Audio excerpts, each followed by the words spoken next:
Thank you so much for joining us. Yeah, good evening, Adishra. So what would you say, apart from us enjoying buying fuel at a much cheaper price, what are the other implications of this price war on consumers? Yeah, the good story is for the for you and I. I mean, the pump price now is about 860 naira. That's good for the customers, but for the producers, the government, it's not really a good news for them because, for instance, the Nigerian budget is based on $75 per barrel. As we speak, the Brent is about 72. And of course, that is one of the components that influence the reduction in price.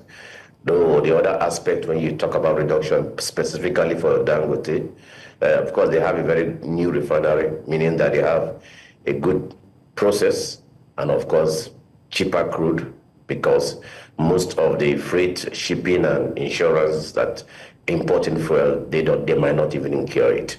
So I think it's a win-win for the consumers, which is what we are all looking for.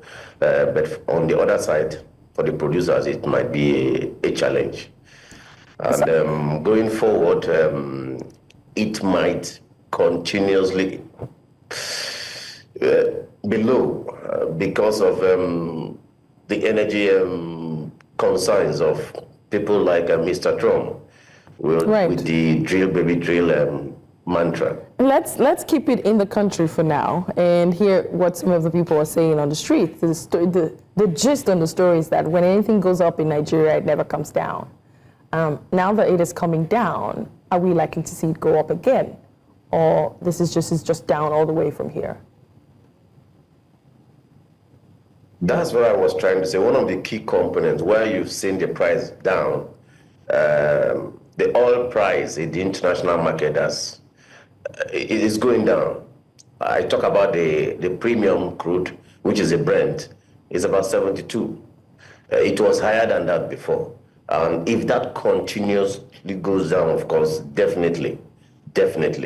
But of course, when you talk about the competitors that people like the Dangote have, the importers, it becomes a big challenge because the Dangotes, what I mean by the Dangotes, I'm talking about the local refiners, they will always try to have a better advantage. Right, so you have told me what's driving the competition basically. How do you think the entrance of Dangote Petroleum Refinery has disrupted the market? And of course, we know that more people are coming into the refinery market. Yeah, it's a good news. In fact, that is, when they regulated the oil, the meat, the downstream of the oil industry, people were shouting. This is one of the benefits. Now, market dynamics are playing. The government have little or no role to play. Market dynamics are playing. Of course, with the coming on stream of the people like Bua and all the rest, we might see stiffer competitions. So it's a matter of market dynamics, and that's what it's supposed to be. That's what it's supposed to be. For me, it's a big win, particularly for the consumers, because now nobody is even talking about fuel scarcity. Now we are talking about the price, and it is naturally, not because of government intervention or whatsoever. Natural dynamics are taking the price to where it should be. And like I was trying to say, we might get it lower than that, depending, because the crude oil is an international market price component. Right. So before I let you go, you have mentioned that the government's role is shifting in this whole petroleum pricing and production. What role do you believe the government would be playing in the coming years, if any at all? Yeah, one of the areas I feel that the government should honor the domestic crude oil supply agreement, which is part of the PIA. More of regulation, provide that, which of course, that would be a big win for your local refineries. Right. Anybody wants to go and import, fine.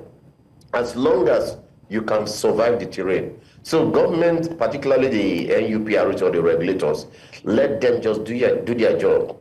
Ensure that all the laws are honored, particularly the crude oil domestic supply obligations.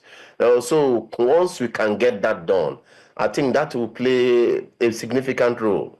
And of course, ensures that, things are done efficiently. For me, in fact, this is not even a good news for NNPC, the refineries, because for me, it's becoming a survival for them. Because NNPC refineries don't have a choice. They have to work. Because we all know the inefficiency and underperformance of the NNPC. I know with the coming on stream of the local refinery like the Boas and the Dangote, they will be forced naturally by market forces to be more efficient. That's right. Dr. Emmanuel Udofia. And that would be. Right, right. Thank you. Yeah, we're going to have to leave it there. Dr. Emmanuel Udofia, a petroleum engineering consultant, thank you so much for taking on this topic.